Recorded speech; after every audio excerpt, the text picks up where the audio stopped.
Hello, everybody. Welcome back to another episode of If You Know, You Know Show, the show for Web3 creators and enthusiasts. I am Belle, co founder of NFT Girl and Mini Wells, and the host of If You Know, You Know Show. This show is brought to you by Mini Wells and Tao. Mini Wells is an adult gaming ecosystem for Web3 creators and aspiring whales. Our mission is to connect Web3 creators to consumers. Tao is a BRC20 token that unlocks the highest utility within the Mini Whales ecosystem. Anyone that owns at least 500 Tao tokens gets to unlock super duper great VIP privileges on the Mini Whales Island once it is fully open. We're in beta right now, but you can go up to sign up for a username and start unlocking a little bit of the ecosystem. If this is your first time tuning in, you picked a really good one because at the end of the show, I'm going to be giving away 10 whitelist opportunities for pizza pets. So you do have to be present to win, but go ahead and start dropping those Taproot wallets down in the comments. I'll be picking 5 from the live stream and then 5 from the actual X space. So with no further ado, let's get into it. Like I said, if you know, you know, I do this show every Wednesday at 2 p.m. Eastern Standard Time. I always have on here, always bring you amazing different guests. Oh, one can't connect. All right, that's okay. Well, we are going to be live streaming today as well as live on X Spaces. Billy, hello, friend. How are you? What's up? I'm doing well. How are you doing? Good. I'm so glad that you could join us today. All right. So let's see if we can get Sabet is also going to be joining us, as well as Gabe. Gabe is having a little bit of problem though connecting. So it's all good. We are going to wait. Gabe, if you're listening, so you just drop off and then drop back on. Although Gabe is having a little bit of technical issues. Gabe, if you just want to log on straight onto Spaces, you are more than welcome to do so. All right, Billy. You are the man of the hour, the guest. I'm super excited. I mean, I also happen to be a digital artist where these guys are physical painters, and I don't know if that has something to do with it. A little bit of tech never hurt anyone. A little bit of tech. I know that's true. All right, Gabe, I see you trying to connect. We got you, Gabe. Yes. Making it look routine. I'm in the windiest place in the world. Power's gone out this morning. I feel like I'm live on location, like on a hurricane. But you're reporting? I'm reporting live from the hurricane. We will survive this. Gabe's always on the move. Gabe is forever on the move. What's going on? Like, is it like a weather thing that your power is out, or? Yeah, it's literally. It's just hard to describe how windy it is. Well, no, we can hear it. Yeah. So I'm in the studio. I'm gonna close the door. I'm gonna hope that it blocks it, and we're gonna have a blast with some legends today. I know, we sure as hell are. All right. Well, hey, you jumped through hoops in order to right? jump in. Yeah, you really did jump through hoops in order to get here. So I appreciate you, Gabe. We're going to start with you because you did jump through the hoops. Billy was the first to connect, but you are working for it today. I couldn't agree more.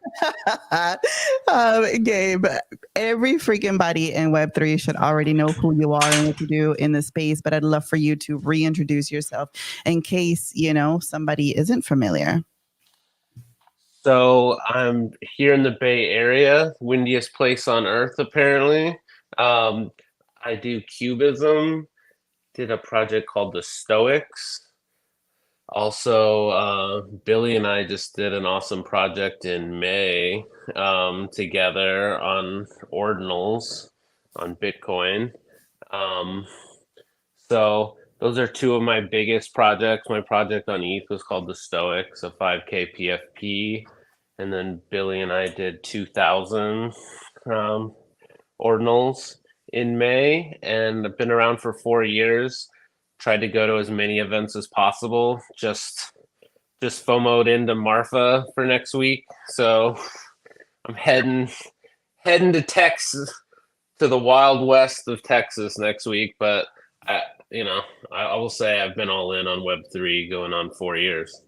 You really have. You really, really have. You've been all in. I want to talk to you later on in the conversation of how you've been able to, for real, tap into the community building side of it. I feel like when you came out with Stoics, I actually had you on the show before you launched Stoics. And I remember having a conversation about the community building aspect of it. And so by the time that you launched Stoics, you were able to have just a huge group of supporters and a huge group of people who were willing to just really ride with you through that journey. And I think that as we go into this new cycle, both of you have been around enough to know that we have, cycles. Today is a historic, if you will, say, day. A new president has just been, selected and voted in. And obviously, we see that through all of the charts. Billy, I want to go to you because you are heavy in ordinals. You've partnered, ordinals is your thing, You've made a name for yourself in the ordinal ecosystem. And out of all of the groups, everyone is talking about BTC, BTC, BTC, and how it has positively impacted the crypto ecosystem, digital artists, and our bags, more importantly. So, Billy, how you feeling? What do you? Yeah, Belle, the pump is real today. Yeah. I think everyone's kind of feeling the pump, whether you are, happy, sad, you got to respect the pump. Where does that leave kind of assets on these networks and stuff? I think it's just awesome to have the option to, put your art on Bitcoin instead of Arweave or another place. And I think that's just, people are kind of waking up to that every day. Base is pretty hot right now. It seems like a lot of people are kind of going to the path of least resistance, kind of no fees, get work on there quickly, get it out quickly. Bitcoin's kind of that slow burn. And as you said, I've just been kind of deep in the ecosystem for a long time and just a massive Bitcoiner. And it's been Bitcoin's year for sure. I think, ETH might pick up some steam here, possibly, but it's just kind of been non-existent this bull market. So we'll see what happens. But it's nice to see things pumping. It seems like people are like, all right, it's go time. I'm going to start collecting some of these older ordinal projects, and there's just a lot of projects dropping. Everyone's kind of excited about runes. I see a lot of artists trading meme coins. Got no issues with that at all. You gotta fill in the gaps in between drops and that sort of thing. But ultimately super positive. I wish there was more kind of crossover in the kind of crypto art world, which is why I'm heading to Marfa as well. Gabe, see you there. First timer, a little intimidated, like you gotta fly into El Paso and then drive 2.5 hours. But I'm into that kind of high friction environment. I love generative art. Not only do I collect stuff, but I make it as well. And just kind of want to change the pace a little bit. Some of the ordinals conferences were getting a little bit redundant in a way, like probably just don't want to hear me talk about my generative art stuff. But it'll be fun to kind of attend something as just kind of like just meeting people, talking about art, talking about just art on Bitcoin, and kind of pushing that narrative to some folks who maybe haven't yet looked at it. I think it's interesting because so first of all, it's going to be my first time going to Marfa as well. So we're going to be popping that cherry, at the same time. Seriously, it's the first time that I'm going, but I'm super duper excited to go because it's Marfa, and I feel like the true people, if the artists and the artist community and the supporters of it really do congregate in Marfa to talk about art and how why art is so important, right? And why it's at the forefront, and why it's why you can continue to degen and you can get into meme coins and you can do all of that, but at the end of the day, bring it back to art, and specifically generative art. I think that's a super important conversation. Gabe, Marfa, since we're on that subject, you've been there before. You're heavy into conferences. What makes Marfa so different than all of the other ones? I think high friction is probably the best way to describe it. I think Gary Vee did a good job when it was like in Indianapolis and Minneapolis for Yeah. VCons. Was kind of like I like both of those conferences a lot when you're kind of going somewhere. Like I love NFT NYC, but it's crazy. It's Yeah. like there's hundreds of parties and you can't wrap your head around it. In Marfa, there's like 3 bars, and then there's like the one block where like Glitch Marfa and Art Blocks and stuff have their thing. So a lot easier to wrap your head around getting to everything. I think just because of accommodations, there aren't as many hotels.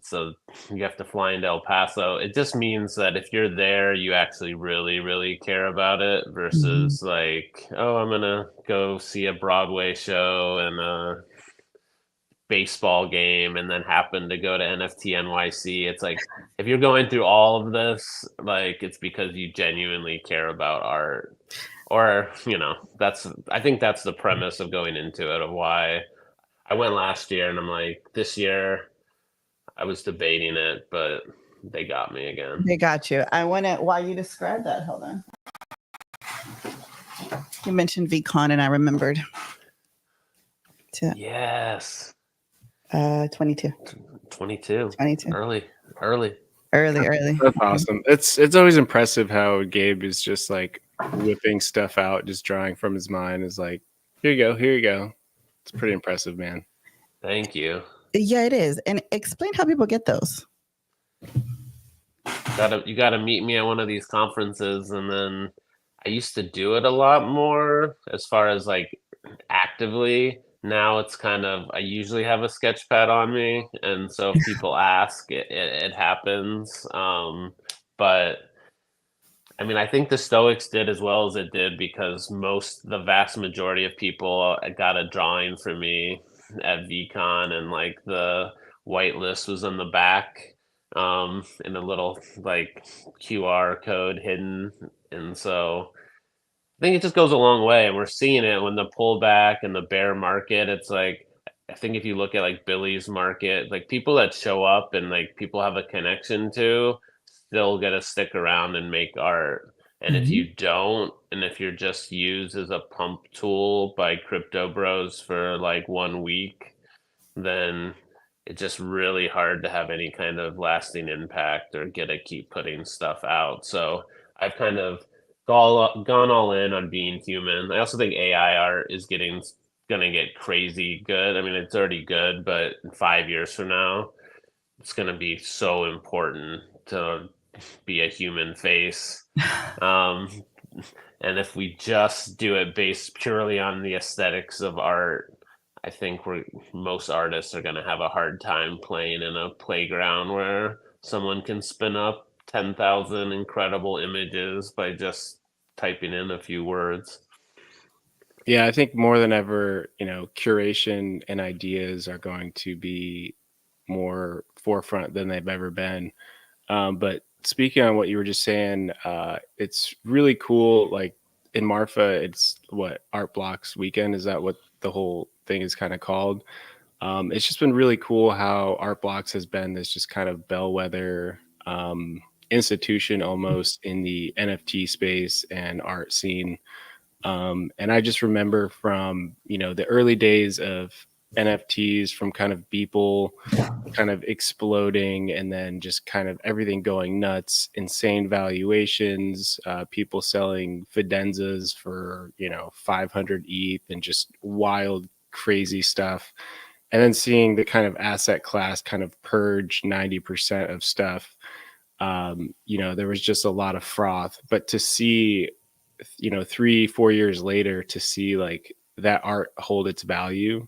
And to me, that's a lot of signal. A lot of people collect fast and hard. People are grinding in Discord to mint stuff, flip stuff. But what that showed me is like the real art stuck around and held its value. And that's something I've always been interested in this space for sure.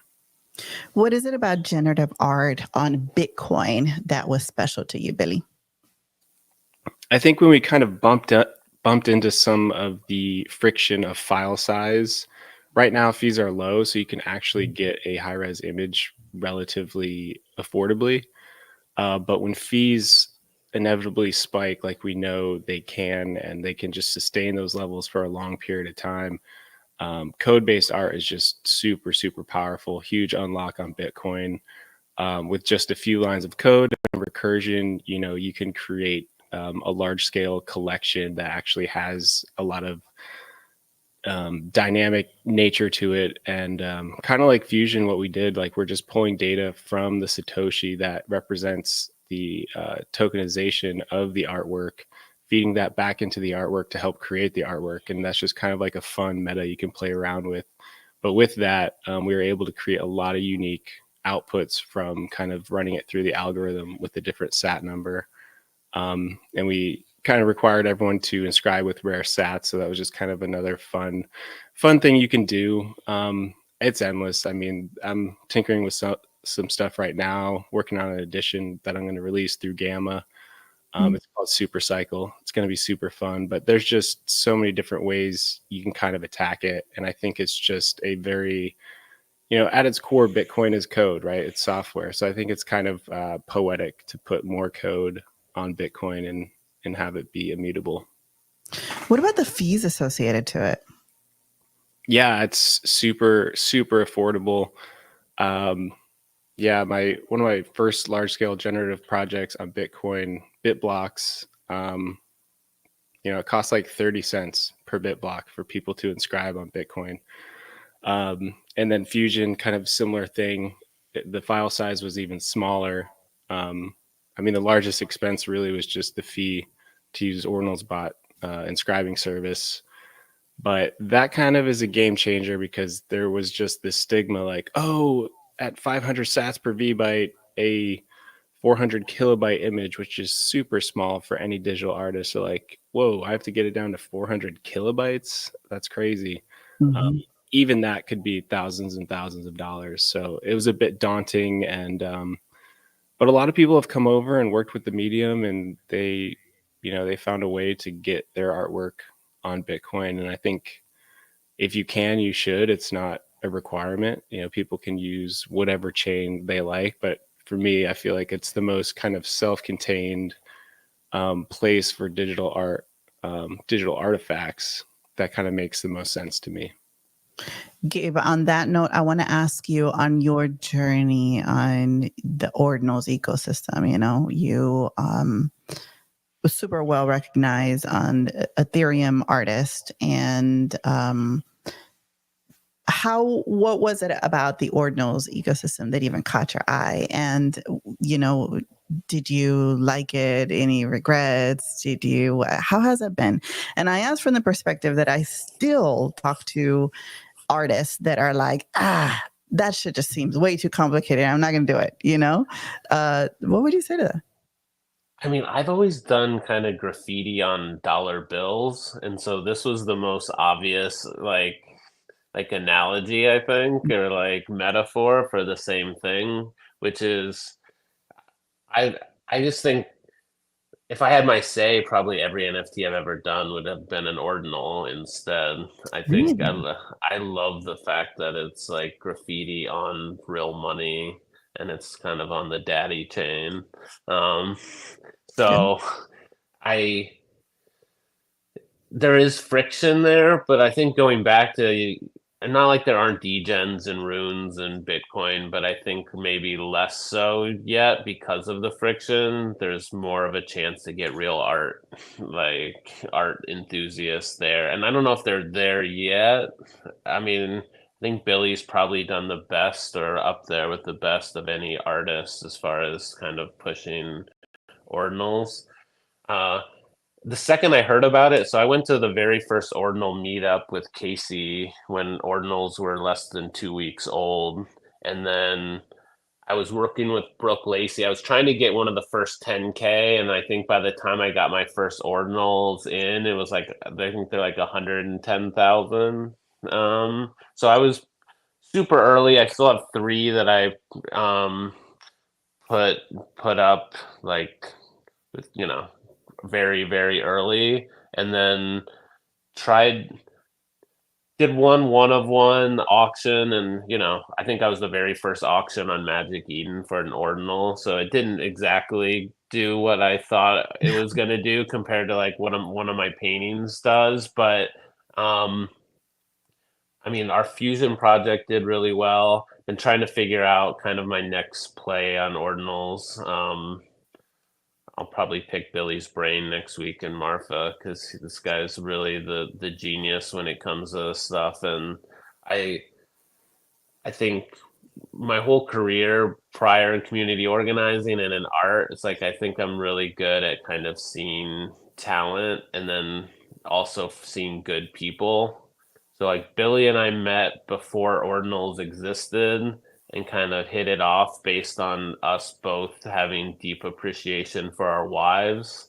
And so like I was like, this is a good dude, and I just followed him for Twitter for a long time, and I was like, at a minimum, he'll answer some questions for me, and then I pitched him on the sort of the rough outline of fusion, and then just us kind of iterating back and forth. Like I'm pretty proud of how it turned out, but given my choice, I'd rather maybe not everything is a collab, but I really do love like working with people that are maybe smarter on the tech side than me, and in Billy's case a lot smarter on the tech side than me, but like going back to good people, there's a lot of we've all been here long enough to see how many scammers and kind of people in it just for kind of the money or for the ego. And so,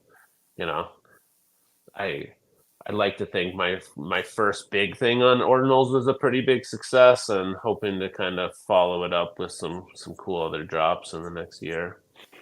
So you were inscribing in the era of spreadsheets and communicating with collectors via OTC and I sold one of my one-of-ones for half of a Bitcoin, but it was in the spreadsheet era, and did not receive the half Bitcoin. So what can you do? But it was the Wild West, but it just instantly scratched an itch for me because it was like permanent graffiti on something that's going to be around, I think, for a long time. Gabe, I have a question. I mean, obviously you mentioned the one-of-one auction on Magic Eden, which was, pretty early on. And I feel like there was just a different kind of culture in this new kind of Bitcoin renaissance, assets on Bitcoin. Do you think that people on other chains such as, Ethereum, do you anticipate people getting more involved, or are they so invested? I'm talking about the big collectors you see on Twitter who have pretty much built a brand or a name for themselves by collecting all of these, massive pieces, all these big NFTs on ETH. I guess my question is, like, how do you view the different cultures, and do you think some of that's going to cross over? Because personally, I feel like the collector culture on Bitcoin is a little bit different. And I think it can evolve, but it's nowhere near where kind of collecting art on ETH is, in my opinion. I think that's right. And I've talked to some very big collectors on it, and they don't see necessarily a reason for ordinals. But I guess I think some of it is, do you care about disruption a little bit? Like, I think Bitcoin is a lot more disruptive because it's actually putting money on, or putting art on money in a way that I don't think an NFT really is. So I think it'll be dependent on us artists too, though, on how good of art we decide to put on there. Because I do think at some fundamental level, people like really good art, and if the really good art is there to be collected on Bitcoin, I think you'll see a shift. But until we kind of step up, and I mean, there's less than probably 20 artists that I would say have made like deep impacts in the Bitcoin space. Maybe I'm not being generous enough, but like it doesn't feel like there's been enough that are pushing kind of the relevance.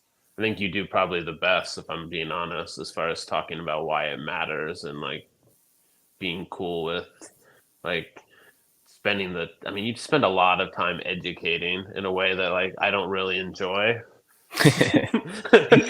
Wait, who said I enjoy it? Well, at a minimum, you're good at it. I kept telling my wife, like, he's so good at articulating this thing, whereas like I'm just like, we made really good art. Buy our ordinal.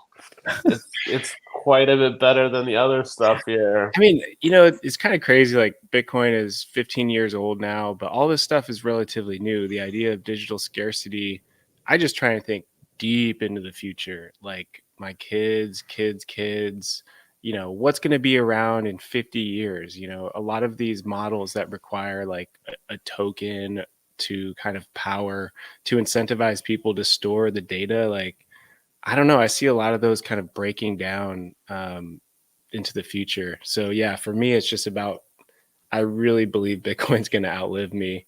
It just passed silver as like total market cap. It's over $1.4 trillion right now, whereas ETH is lagging at just like around 300 billion. So it's kind of taken off from, last year or 2 years ago, ETH flipping Bitcoin to like, what happened? What went wrong?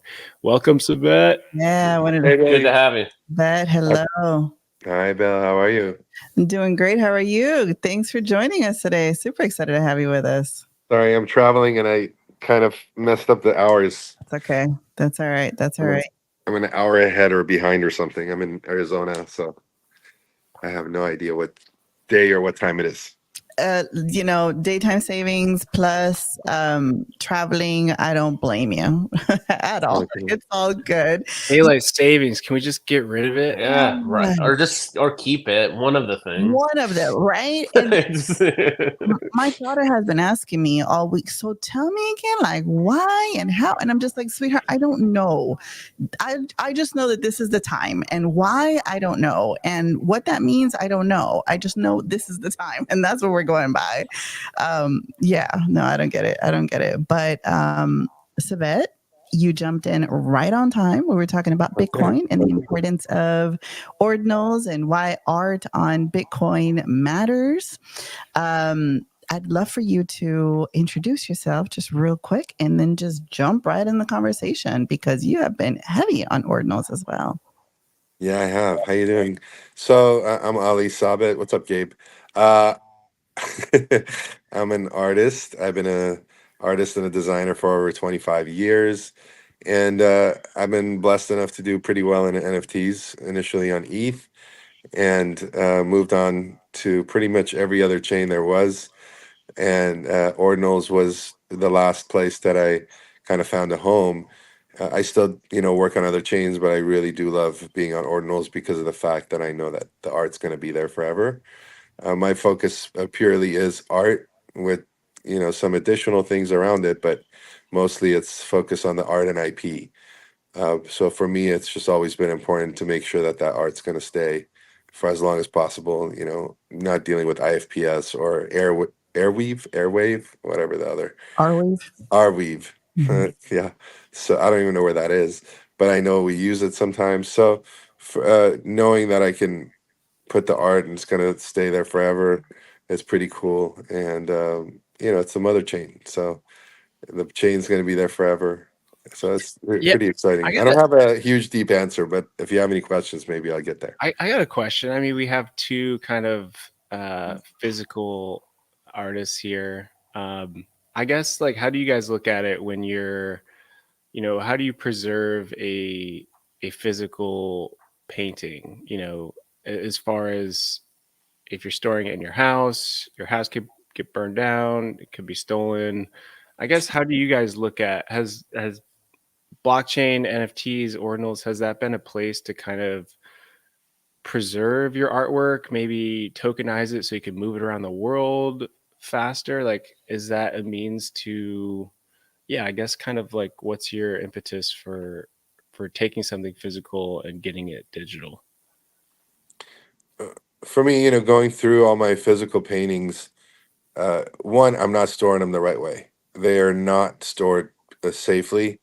They are stacked on top of each other. There's so much of it. There's thousands and thousands of pieces, hundreds of canvases. Obviously, not thousands of canvases, but it's taken over my house. Whether it's on the walls or it's taken over one of the garages, and my other garages, my studio. Half of that is all canvases. So to be able to create probably another 1,000 pieces over the past 4 years digitally and store it online and not really worry about where it sits physically is really a relief in a lot of ways for me. Transporting and saving, sending it to people, it's another part. And then knowing that I'm totally okay with prints. I actually called my signed prints hand embellished originals, because I feel like if I sign them, they're different each time. So it's a really amazing thing to be able to do it. Do I like physicals? Yeah, I love physicals. When I find a piece that's in between, like Gabe probably has a bunch in between yellow pages. I got hundreds of sketchbooks.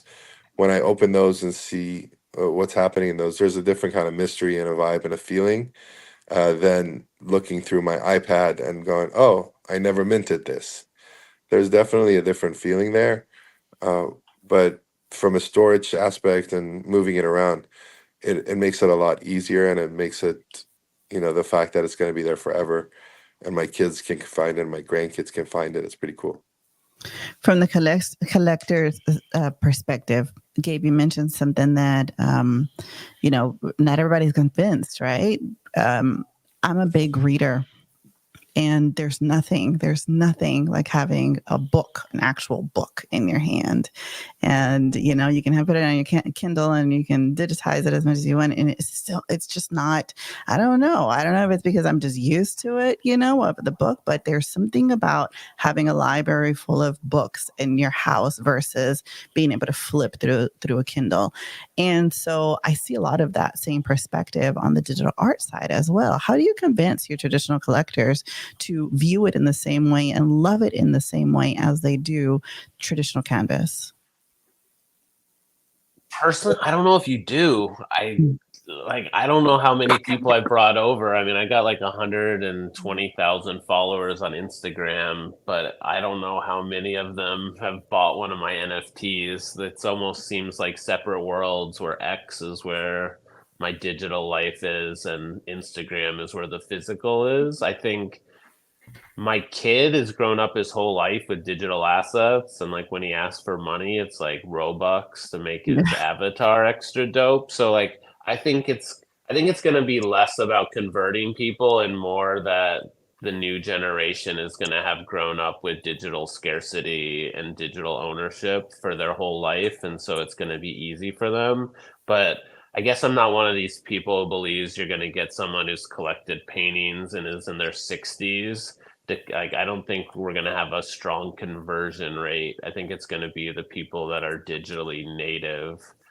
A question I had kind of for Billy, but like it felt like ETH whales understood that they needed to push NFTs to prove why Ethereum was important. Whereas when I would get on Bitcoin spaces early on in ordinals, it was the opposite. Like I remember one of them, I got called like a grifter because I was interested in putting ordinals on, and like we were both at the the Bitcoin convention in Nashville this summer, and where all three of us were there, and I mean, there was a tiny section for ordinals, but it doesn't feel like the average Bitcoiner feels like there's a reason to have ordinals. Whereas if you're an Ethereum whale, like there's a reason to have an NFT narrative. And so I'm curious if you see Bitcoiners kind of finding Jesus when it comes to ordinals, or is it going to keep being a very small subsection of the over? I mean, you talked about market cap, but like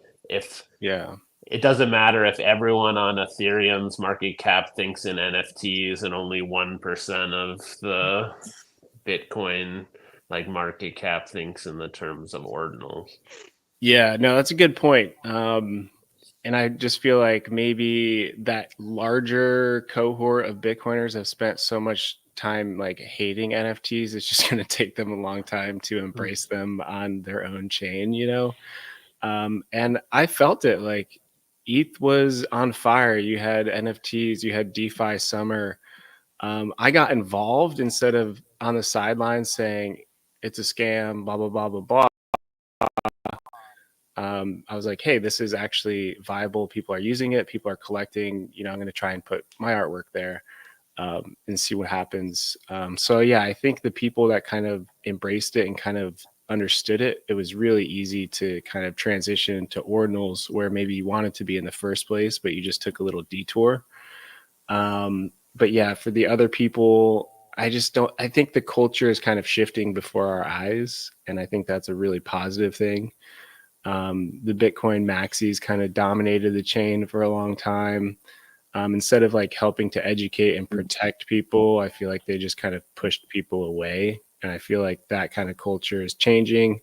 I'm happy to be part of that culture where it's like, yeah, like all chains are cool. I just prefer this one. And I'm probably going to like put my artwork there. But yeah, I guess to answer the question, like,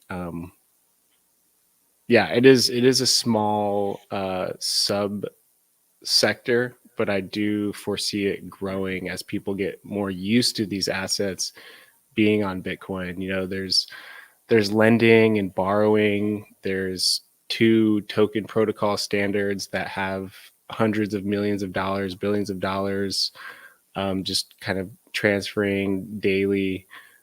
Pretty much a lot of the stuff we've seen on ETH as just kind of like, you know, test net, so to speak. But I think, yeah, it's just kind of a acceptance. They're just going to have to accept it and embrace it, you know, because it's happening. The culture on different chains is known to be very different, right? There's a discussion that happens there on like when you go from Ethereum or Solana or whatever, choose your poison. The culture is going to be very different. How, and this is for either, you know, well, any of you, from your perspective, is there one better than the other? Or how would you advise a person that's a new digital artist looking to get into it to pick the blockchain that they're going to be using it outside of Bitcoin, me saying it, you know, just from the perspective of the culture? I'll just leave it at that. From the perspective of the culture, what would you say? Tezos. Really? No, I'll let someone else. Strong. Tezos was fun. Tezos, I think I ended up like giving a lot of advice to people to not just stay on Tezos. I was like, this is good practice. You guys have a good time on here. But I feel like all you guys are doing is buying and selling from each other and it's not going anywhere. I'm Iranian, so I talk to a lot of Iranian artists and typically they would get stuck there because it was really comfortable. They also didn't have to come into American spaces and speak English. So they got really happy and comfortable just buying and selling from each other. And that was kind of part of the subculture I saw in Tezos. And I encouraged them to do it, but I went on Tezos quite a bit, but I wanted them to kind of come out of it. You know, it was like a fun place to practice from what I saw. Ethereum was fun because it was the beginning of it. Me and Gabe kind of started together. So there was this culture of just us having clubhouse rooms, learning from each other. We had no idea what we were doing. I remember being nervous minting my first 101, and I did it live because Blau had promised to buy it. So there was like this euphoria around ETH that I feel like it's still in the back of my mind there, but there's some trauma there too because of us having that dopamine releases for 2 years and then for it to be completely gone and going like I miss ETH. I miss like that vibe. I miss that energy. When I was coming onto Bitcoin, there was a couple of things with me emotionally. One was because I was in that fear area for about a year, 2023 till mid 23. I feel like I missed that opportunity of being really early, and like I didn't take the risk of doing the OTC stuff. I didn't understand it. It scared me, and I was already in a kind of a funky state coming off the high of NFTs on ETH. And so once I started to come in, I felt like a baby, and uh I felt very intimidated. Everybody was smarter. Everybody was like, it wasn't like I didn't feel like everybody was teaching each other. I just feel like they were already there. And now I had to kind of fit myself in and do it authentically. That was challenging. But once I got in, with Troy, was an amazing person to bring me on board, and you guys know him. He's just so lively and excited and happy. He's like, "It's time you come on." I'm like, "Okay." So he slowly brought me in, and then I kind of fell in love with everybody. And yeah, they definitely are smarter than I am. Most of the people I met, I mean, including Billy, like they're just like these geniuses that are both artistic and technically savvy beyond, what I can really think about. Uh, but I'm glad I got on, and I've had a lot of people holding my hands. You know, Snoop Toshi has been amazing. He was the first. He actually inscribed my first piece on Gamma before everyone else. Before I even came in, like months before I came in. And then, Brainiac. huh? Talk about a brainiac, Snoop Toshi. Oh my God, yeah. He's doing a million things all at once. Yeah. And he's always ahead of everybody, and he's also giving everything away. And so he's like definitely a culture creator. He's building the culture, part of the building. So is Troy. So these guys that I've met and brought me on, and the guys from Gamma, like Eli, they're building the culture. And so to be a part of their journey has been cool. Whereas I feel like we were kind of part of that culture building on ETH. Here, we're kind of following and learning, which is cool too. That's really interesting because you mentioned, Clubhouse swung right into like NFTs hard on Twitter, and you guys were early to that. I feel like ordinals and Bitcoin, because there was a degree of friction, it allowed people to also feel like they were early to something and build the culture that they wanted to see. Maybe take the best parts from over here, the best parts from over here, and kind of do things a little differently. And I do think it is different, and it is probably the most diverse culture. There's the degen aspect, there's the hardcore art collector. I feel like you get a good mix of everything, and it's just kind of undetermined where it will go. And I think that's just a really special origin story where it's like it was just kind of high friction. People could feel early, but you could still get involved and still be early pretty much. But I thought that was cool because it was just one of those opportunities where it's like you have a chance to define what this kind of culture looks like. And I think that was pretty fun. So I've always tried to, inscribe thoughtful stuff that I would collect myself, and just kind of that's how I've rolled with it. What do you see as mistakes made? Because I just remember even in April or something, like right before the happening or whatever, it was like it feels like they're making a lot of the same mistakes ETH made, and like it was like I love who doesn't love euphoria or like being in these pump times? Like it feels so good, but you also, I'm sitting here just like these same people are going to be complaining about floor prices in a month type of thing if it doesn't go right. And I kind of think like you need the speculators, but it felt like it felt like ordinals went through in about 4 months what Ethereum took a year and a half to get to, and then now I'm just curious to see like how you think it washes out. Yeah, no, that's a great take. It definitely speed ran a lot of cycles on ETH, and that's fair criticism. You know, I think like just having so many derivative projects, just in general, it's just a lot of waste of fees, waste of money, waste of space. You know, we just don't need a million derivatives, and people spin those up, just try and make a buck, and then they just kind of go to zero over time. I think because the protocol kind of launched as just like, hey, this is cool. It was a bit incomplete at the time as far as on-chain metadata, so we kind of drifted towards some centralization as far as, you know, Magic Eden and kind of people controlling the JSON files, which kind of define what's in a certain collection. I feel like if that was a little bit more fleshed out at the beginning, we'd have to rely less on centralization. So I think that's one of the kind of things that kind of got wrong. Yeah, I mean, there's some things here and there that are kind of getting patched up, but yeah, you can't say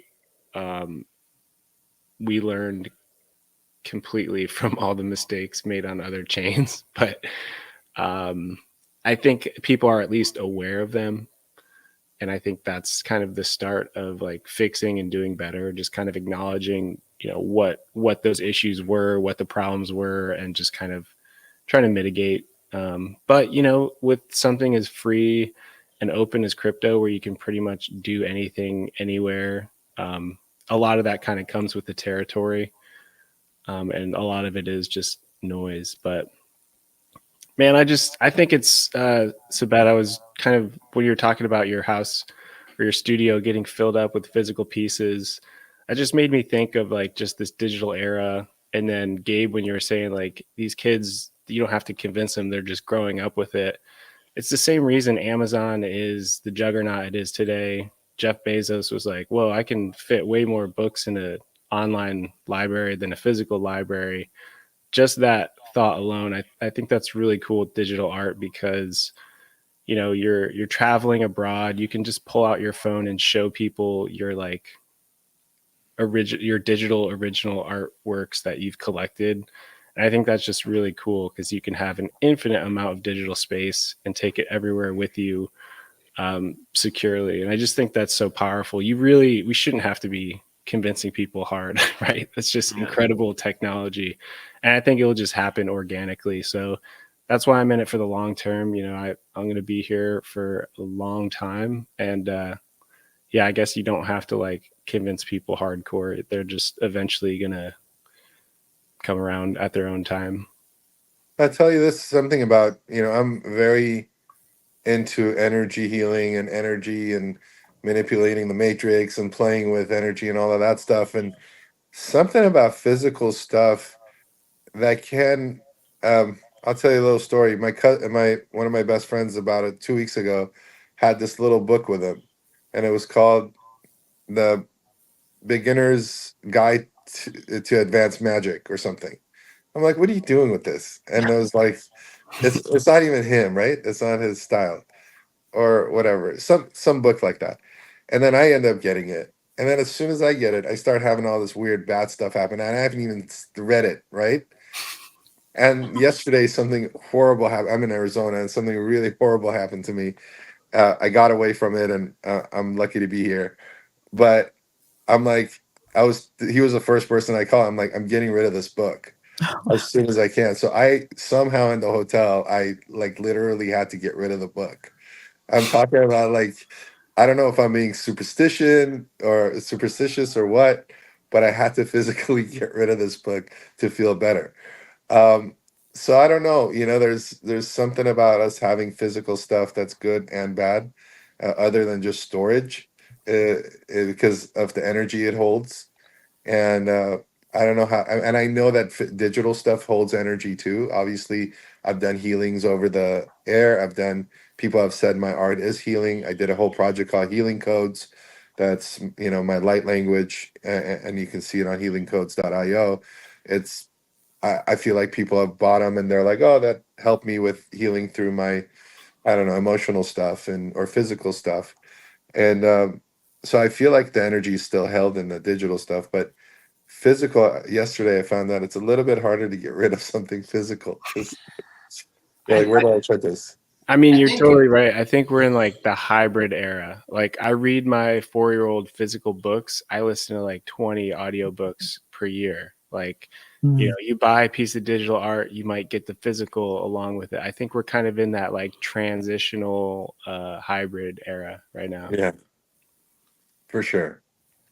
Yeah, I will say for an artist standpoint, I think digital art just has the potential to reach so many more people.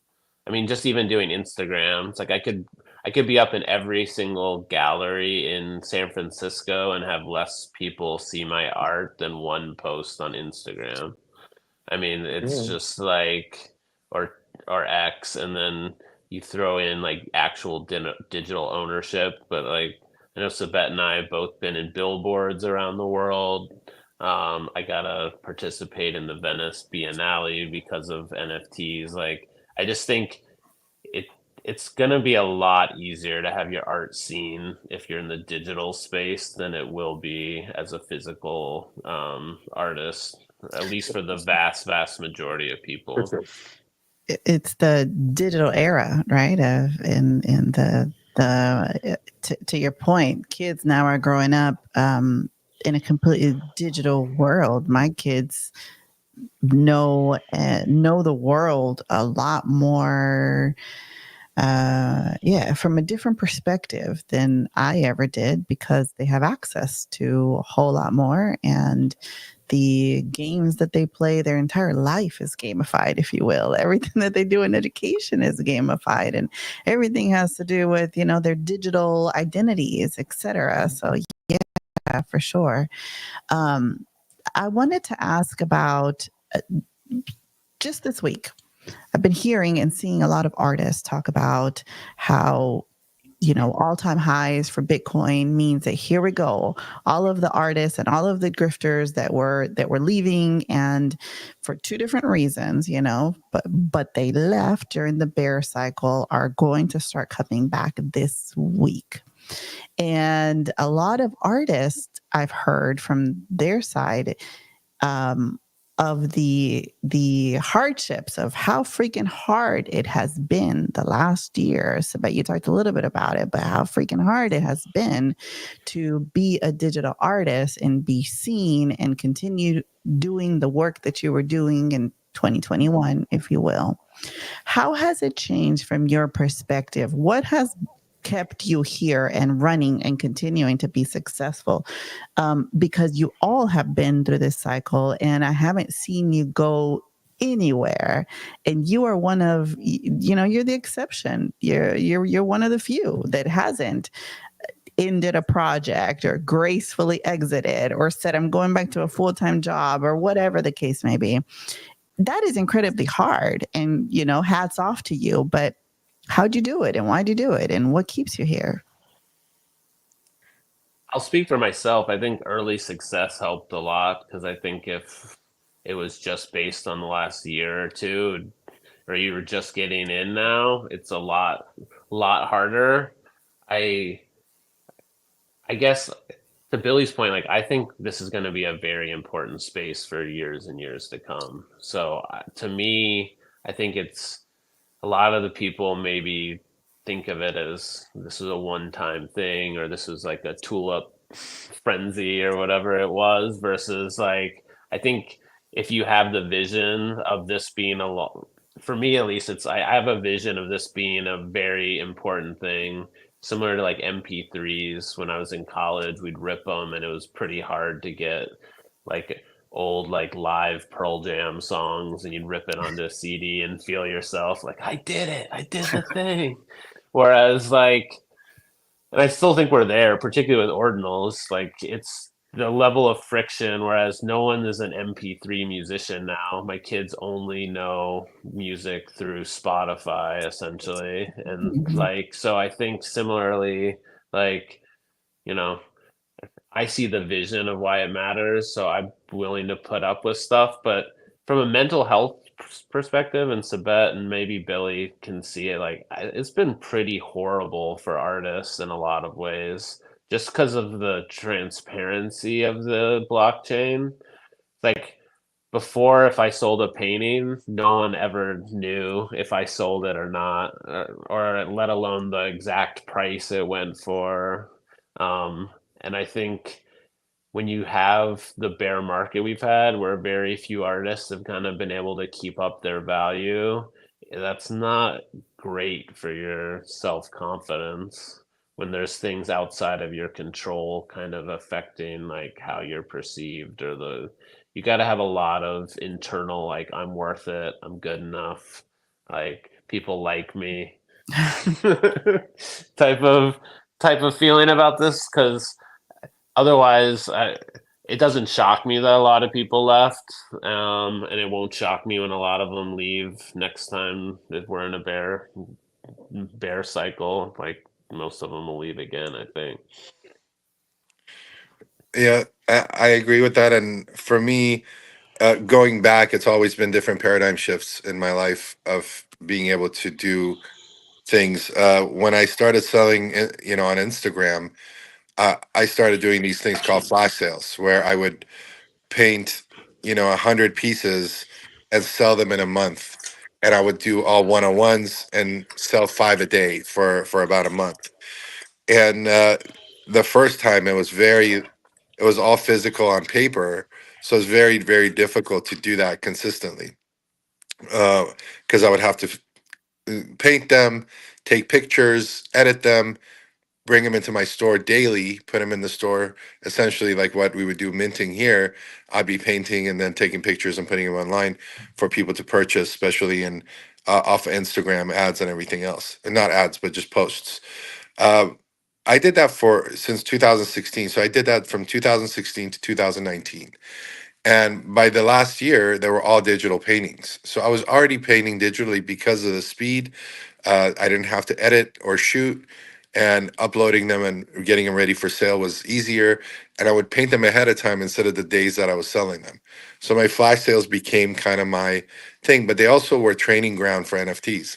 Once I came into the NFT world, I already had probably about 500 to 700 pieces that were digitized, and I knew which ones would do well because I'd sold a bunch of prints from them.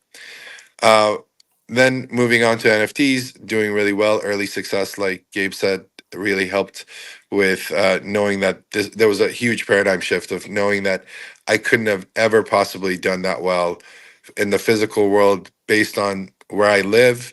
I'm a father of three. I can't get around to different shows, and I can't travel all the time. So for me, it was really important to be still home and working hard and getting it out there, and to be able to sell thousands of NFTs, if not over 100,000 at this point, are in wallets. It would have never been possible in a physical realm, no matter how many shows I hit.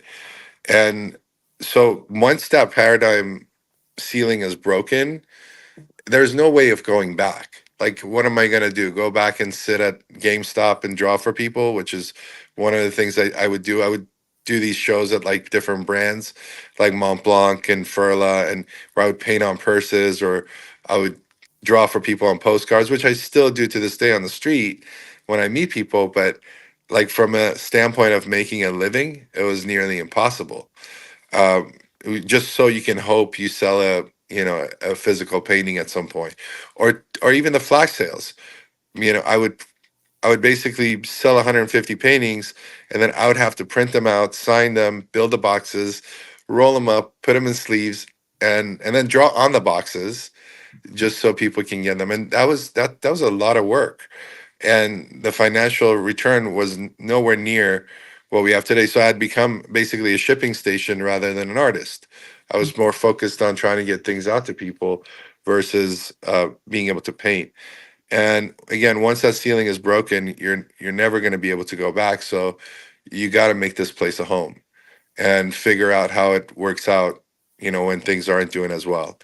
And I also believe that you create your own path. If you look around and go, oh, the economy sucks and I'm not going to do well, well, you're not going to do well. But if you create your path of saying, you know what, the economy sucks for everyone else, but I'm still going to be doing okay.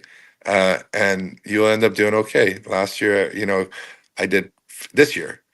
I've done 4 projects. 3 have been, technical fails, and 1 has been pretty successful.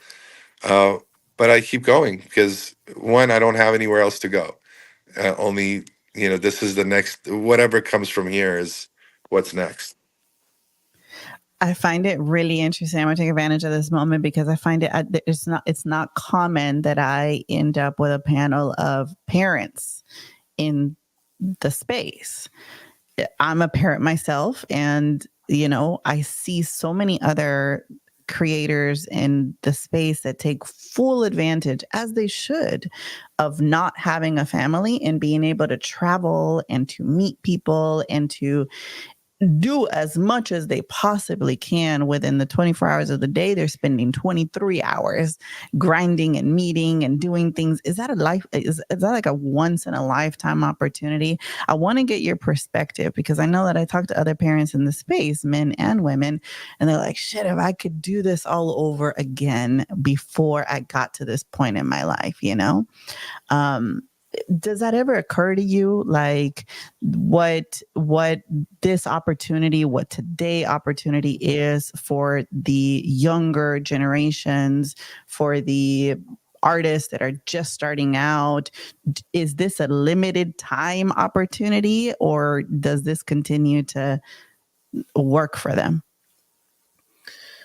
Yeah, I feel like, a lot of us parents, I feel like talk about like how some of these maybe like single people, they have an edge. They could stay up till 6 in the morning, like jumping on opportunities and looking up pumped up fun tickers. Like, you cannot do that and then take care of a kid. So I think there is definitely an advantage there, and I feel like a lot of people are taking advantage of that. I definitely grinded super hard in my 20s and in the commercial art industry, and just got my ass kicked every single day, just delivering television spots and just working in commercial advertising. So in a way, I grinded on those opportunities. But yeah, crypto especially. I mean, if you have time to keep your ear to the ground in certain Discords and Telegram chats, you can be rewarded handsomely. But that is a huge time investment. You can't just half-ass that. You have to be kind of like all in. Don't worry, we get wrecked there. Yeah. I know you did. Yeah, you have to get wrecked. I feel like people treat it like they're a VC. You spread out some opportunities. 5 of them fail, 1 of them succeeds, and then that winner pays for all the losers. But yeah, I definitely think that's an advantage for me specifically. It's this year's all been about like rebalancing work-life balance and just making sure I'm putting enough energy and effort into the things that are most important to me, because we definitely don't want to lose those. You led me straight into my next question, which was going to be, how do you do that? Work-life balance. I think everyone has their own formula. Maybe I'll let these guys chime in. For me, my wife started working a couple of years ago, about a year and a half ago. So, and then my kids go to school, and my 2 older ones drive. So they take the younger one to school. So I'm not missed during the day. So what I do is I work pretty much from, let's say, 11 p.m. to 4 a.m. I sleep until noon, work till I got to pick them up around 3, 4 p.m. And then, I have a lot of energy because I've been sleeping, and I cook for them and I take care of them, and I look like I'm a present dad and husband. and I take my wife out, everything, right? And then repeat the cycle. So I've created this weird thing where I'm not missed because Wow. they don't see me working at all, but I'm always working. What do you do on the weekends and on the holidays? I'm on my phone, or I have like, I even bought a Samsung phone that I can flip open and I can paint in. So, so I don't look like a crazy person at like family functions. They just think I'm looking at my phone while I'm painting like a piece. But, that's just me having to paint consistently. Like I have to be drawing and painting all the time. Okay, what about you? I've set aside 5 p.m. to 9 p.m. as just family time. So similar to my kids are in school by 8, so from 8 to 5 I get to work pretty hard and tend to do it, and then from 9 to 1 a.m. I can work if need be. But I guess I just view this as the long game, and I think you I think I did grind 2021 and 2022 and set myself up by saving a lot of the money financially. So maybe that I don't have to grind like that anymore. I know that there'd be opportunities by grinding that much, but work-life balance means a lot to me. My kids are 9 and 11. It's like right now I'm still like their favorite person, and so like while I have these precious few years before they're like full on teenagers and who knows what happens, I'm just kind of cherishing it and knowing that if I don't get as much money as some of these people are getting currently, it's made up for by the fact that I've got a very strong family connection, and things run very smoothly. My wife is like most supportive, amazing wife ever. My kids are great. So like I think it's just like taking appreciation of what you have. I think this space thrives on FOMO, and you're always going to feel like I even think if you're grinding, you still are going to feel like that because there's another Telegram or another Discord or something that you could have been, or you could have been in Singapore or yada yada. So like I think it's the inevitability of this space, and I think for me it's coming to terms with like I'm going to miss out on a lot of things, but I'm also going to the things I do work on, whether it's fusion with Billy or, long conversations with Sabet during the day. It's like I'm going to enjoy myself and, let the chips fall where they may. Sabet, are you heading to Marfa next week? I'm not. I didn't even know what that meant until just recently. I still don't know what it means. I just what does it mean? Maybe you guys can tell me. You're already in rural Arizona, it sounds like. You might as well go to rural Texas. You're so close. Yeah? Is it? Yeah. So Marfa, for those who don't know, Marfa is an actual city in Texas, way out in the boondocks of Texas, close to El Paso. No one goes there unless you want to, be out in the desert and destination. You know that it comes out on like Instagram and social media and stuff. There's this tiny little, I think it's Chanel store. Prada, yes. Yeah. Prada, yes. So it's an art installation out in the middle of the desert where you can see a tiny, tiny little store, Prada, in the desert. You ever seen that? I saw a picture. Okay. So that is in Marfa. So people make it a destination to go out in the middle of the desert in Texas to go to look at this tiny, tiny little store. It's not an actual store. It's an art piece. Stand in front of it, take pictures, and look at the stars. So art blocks led by Eric Calderon. Eric lives here in Houston, which is where I am. I interviewed him a while back, and so I know this. Used to go there with his family, started making art there, decided that this was going to be the art destination for art blocks, and started opening it up to all of the art community. And to this day, I think it's the 4th annual, if I'm not mistaken, Art Blocks weekend, to which artists head to talk about art and deeply talk about art. Right, Gabe? I think that's right. Yeah. But particularly generative. I think Yeah. it's like it leans that way. Just a quick shout out. I mean, I think if we were gonna say, he might end up being the patron saint of this digital art space as Yeah. far as like, I don't know what your experience interviewing, but the times I get to talk with him, I'm just so impressed. Such a 100%. good person. I'm Snowfro? very happy. Yeah, Snowfro. Just very happy that he's kind of in a position of power within all of this, because like his heart actually seems like in the right place, which, you know, for people, sometimes success gets the better of people's ego, particularly in this space, but he's pretty phenomenal. He's very humble, which I appreciate, and is able to talk about the success that he's had here. Has been almost accidental, in which it wasn't anything that he was like going for. He didn't do any of what he did with generative art because he thought this is something that people are going to like. He did it because he truly believed in it, and it was innovative, and he thought that it would be different. And then it just kind of, grew legs by itself, which I think is really cool. I'll tell you what, because of my conversations with him and because of the respect that I have for him, just recently, I believe it was either this week or last week, my days are blurred now, but there was an announcement that OpenSea has partnered with Art Blocks.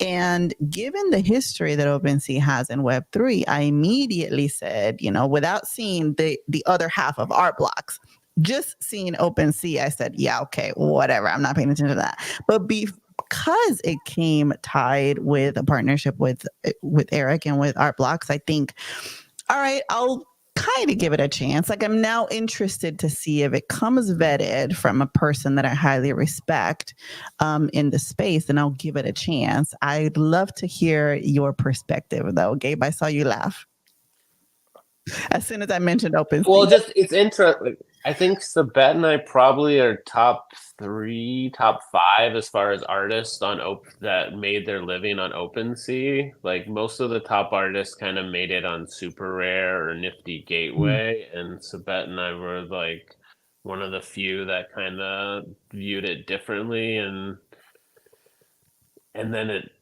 maybe viewed it wrongly, it felt like, after a while, because like everyone I dealt with got fired, and I was like thinking like, this is going to be the Amazon, like this is going to be the winner. And so when you see your thesis totally not be the case, I'm just laughing with full humbleness of like, I would tell everyone like I don't know if Super Rare is gonna last, but OpenSea has enough billions here that they're going to last. And so like to me, it's just kind of funny seeing it kind of round trip and back, and now they've got a good partnership. It's interesting because I think greed kind of got in their way and made them make a lot of the mistakes they have, which feels like kind of the opposite of Art Blocks. Their problems have almost been because they were too like artist and art centric and put out maybe too much stuff because they wanted artists to thrive while things were hot. And so it's an interesting pairing to me when I think of like kind of the people who have been the anti-greed people meeting the greed folks. But it's just a hard one for me to ever trash OpenSea, because I am where I am today because of OpenSea. It's a really good perspective. I mean, I think we all have to realize that it was the right decision for you at that time, right? It was the right thing to do at that time, and you live and learn. And I will say it's incredibly smart for them to pick someone like him and to pick, a name that's well loved and well respected and means something in the space. Kind of makes you say, all right, well, if they were able to convince them, then I'll give it a chance. So here we are, round tripping that entire OpenSea experience. And now I'm like, kind of interested to see what you're going to do outside from, the TGE that everyone thinks that they're going to be doing. What else are they doing? Why in the world would they be partnering with such a pioneer in the generative art space? I don't know. We'll see. We'll see what happens. Yeah, there's a lot of speculation, maybe too little, too late. Yeah. Like you can easily just total up their 2.5% fee on all of Art Block's collections and see that they've made tens of millions of dollars off of just being, a conduit for people to buy and sell. Yeah, we'll kind of see. I don't think it seems like they were kind of asleep at the wheel for years, and now they're like, all right, we're going to take on Magic Eden or something. But the proof will be in the pudding. They've made plenty of mistakes along the way. So yeah, they got a lot to make up for. We'll see what happens. They sure do. All right. So I want to remind everybody that we're giving away Pizza Pet Allow List today. So if you are in the crowd, we're going to be doing 5 away in the live stream and 5 away in the actual space.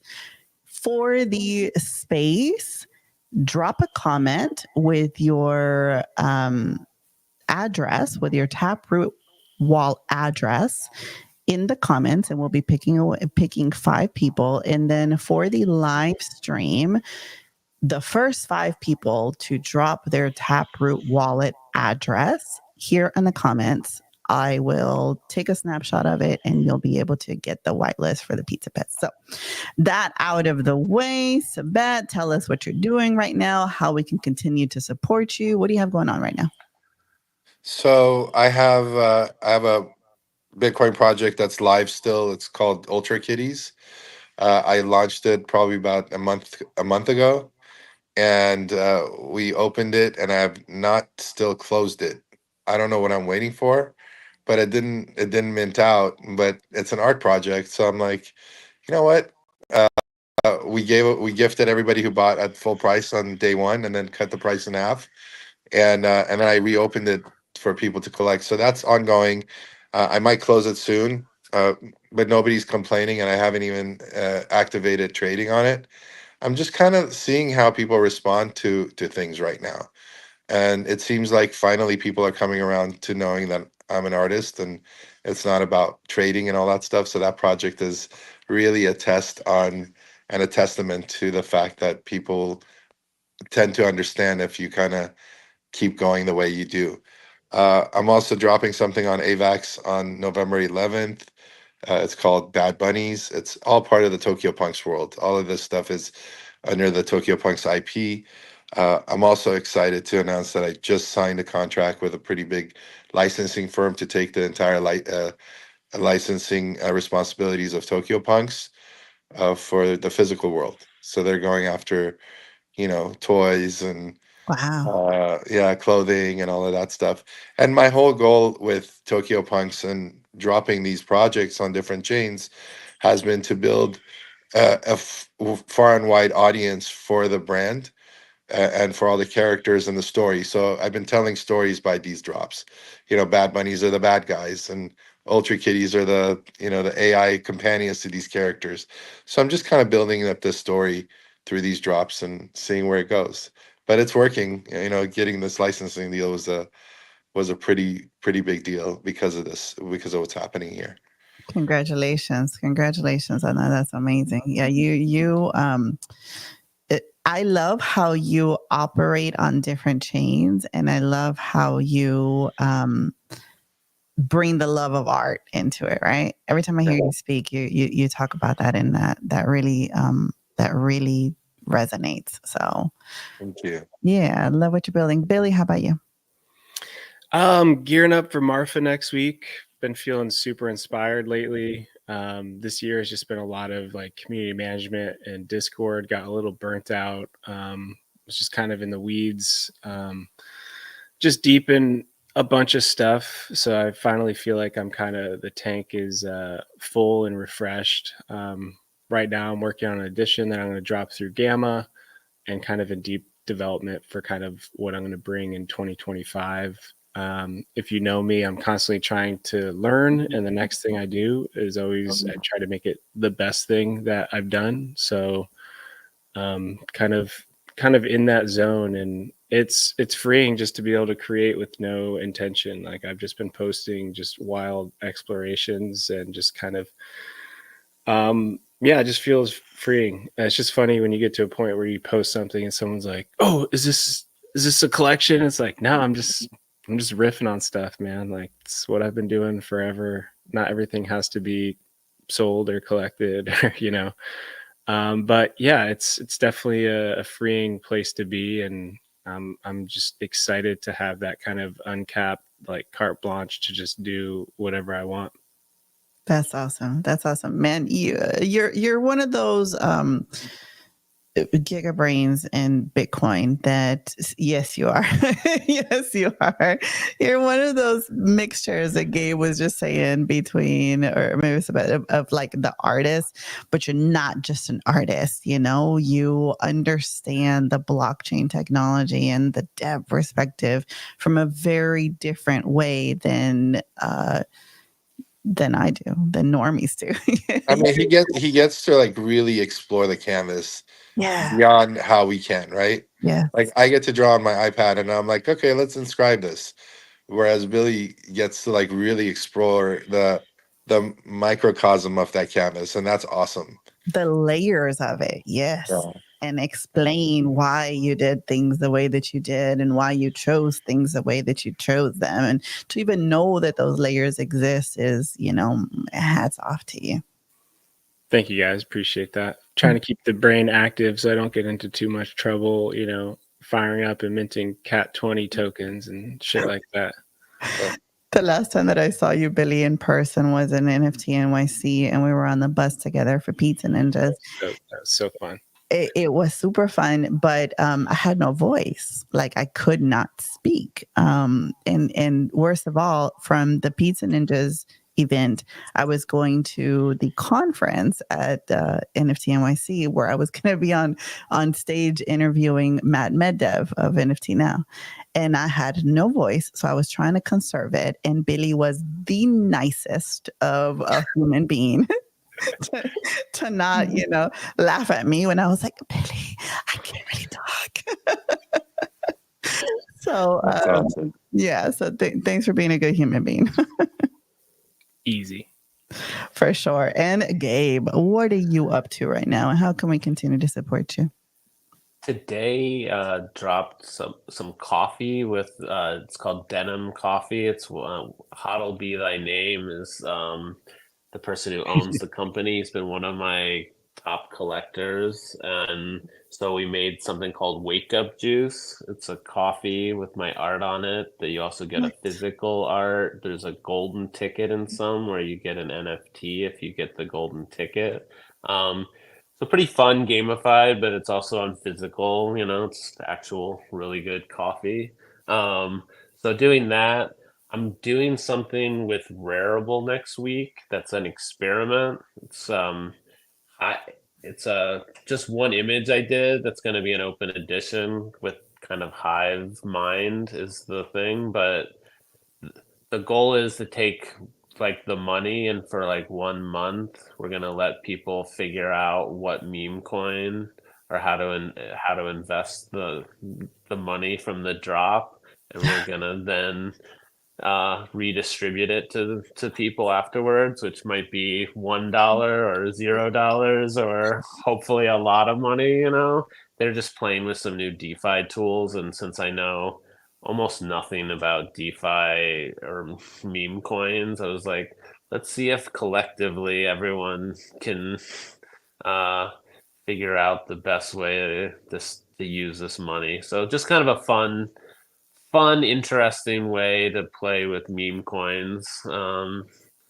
And so working on that, and then hopefully, like I said, I work on art all the time, but just trying to figure out the best mechanism. So I'm going to be picking Billy's brain for some ordinal stuff I have on the brain, and kind of going from there. I'm in sort of Billy's same thing. I make art every day. I love to experiment. I think just trying my best not to drop 8 million NFTs when it feels like sometimes hard not to drop stuff. I've been pretty good the last couple of years of being a little bit more thoughtful when I drop stuff. Well, I don't know. I kind of like you dropping stuff, so. All right, done. done. I know I got to get out of my own head. I mean, I talk about mental health, but like some of this is just like getting out of your own head of like when for a couple years everything I did sold out instantly and was worth double instantly. And so you kind of get in this mindset of like, it's so easy when you go to conferences and you've made a bunch of people money, you feel like a hero. And then for me, it was like when prices went down, like I didn't have the same confidence when I was seeing people. It's like, sorry. You know, like I think that's just being honest. Like You should it's never just like have a to harder. apologize for that. Yeah, it's hard as an artist. You almost feel responsible for secondary, but honestly, we should really only be concerned with primary. You know, people are just projecting 100%. their own stuff on you. Keep going, keep creating. I think, you know, with Bitcoin, it's since you have to typically pay up front to inscribe things, I feel like it kind of forces you to be a bit more thoughtful. You can't just like spam the chain with, you know, stuff. So that's kind of helps me just kind of organize my ideas a bit better. But yeah, man, you can't hold yourself responsible for, you know, secondary actions, people with weird expectations. You know. Yeah, no, it's not fair for you. And, you know, it shouldn't ever be an expectation. I know that it is of so many artists that feel that way. But truly, look, if you're going to collect art, you're going to collect it because of the art, right? And the price of it should be inconsequential to any of that. So personally, I like to continue seeing you, Gabe. All right, it was an interview and a counseling session, and I appreciate it. So I will take it. I will start minting some more. I will inscribe, and I will let you take the credit to the three of you. There you go. There you go. Thank you guys for joining this counseling session. It has been amazing to catch up with you.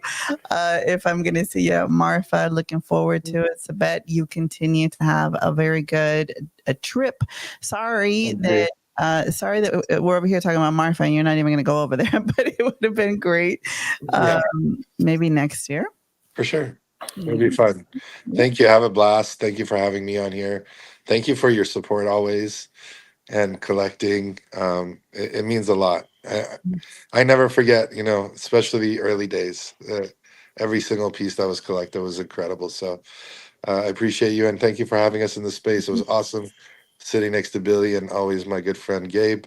And I can't wait to do it again. Absolutely. Thank you, guys. Listen, if this is your first time tuning in, If You Know, You Know show is on all of your favorite streaming platforms. We do this show every Wednesday at 2 p.m. Eastern Standard Time. I am Belle. Thank you for spending the last hour and a half with us. If you didn't know, now you know, baby. I'll see you guys next week. Have an incredible rest of your day. Peace.